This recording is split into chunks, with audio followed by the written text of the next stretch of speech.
We wanted to share the spotlight with businesses and organizations that make Memphis great.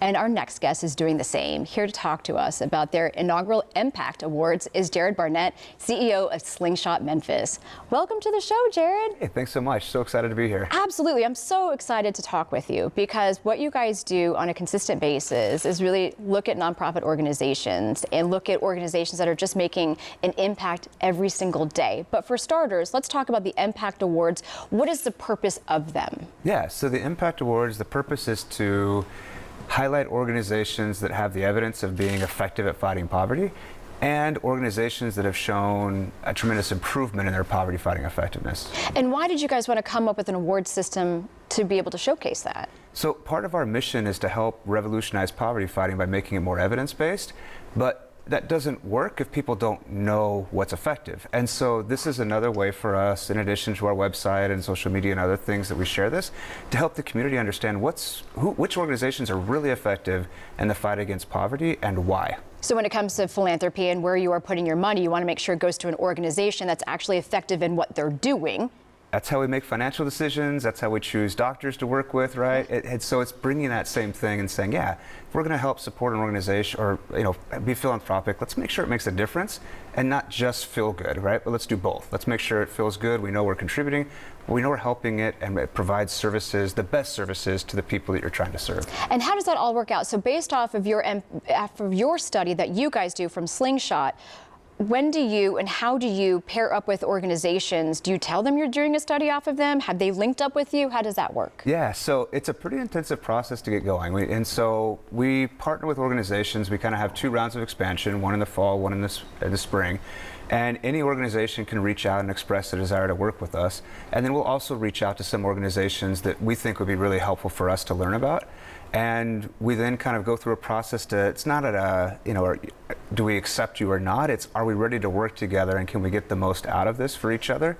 Because we don't want to work with an organization that we aren't prepared to help because of our methodology. And we also don't want organizations to work with us just because someone told them to. We want to make sure that they're excited about it. Because that's where the growth happens, is when we have that combination. Yeah, so with your study, with the Impact study, for an example, can you give me one organization that you can highlight what they're doing well and how effective they are?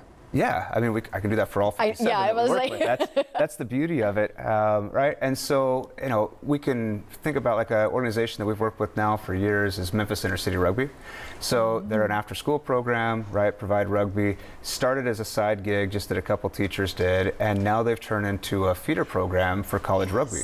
And so they help a lot of their inner-city student athletes have access to college opportunities, often with financial aid, that wouldn't have been there otherwise had rugby not been a part of their lives. And so what was neat about our work with them is that they went from just being an after-school program, right? I was saying, hey, let's come play rugby, throw the ball around, to realizing that that's not very poverty fighting in and of itself. It's not a bad thing to do, but the real poverty fighting element of what they're doing is helping these student athletes have a pathway to college and then persisting in college once they get there, because many of them are first-time college attendees for their families, and so they don't have a support network or people they can turn to. And so it's helping take something that has great intentions and is, people are working hard and saying, how can we supplement that with what's been researched to be most effective, with what we can analyze as being effective for the people you're serving, so that you do more of what's most effective and let others do the things that maybe you're not as good at because they're better at it than you might be. Right. I mean, and you have the data to prove it and to back it up. So when you have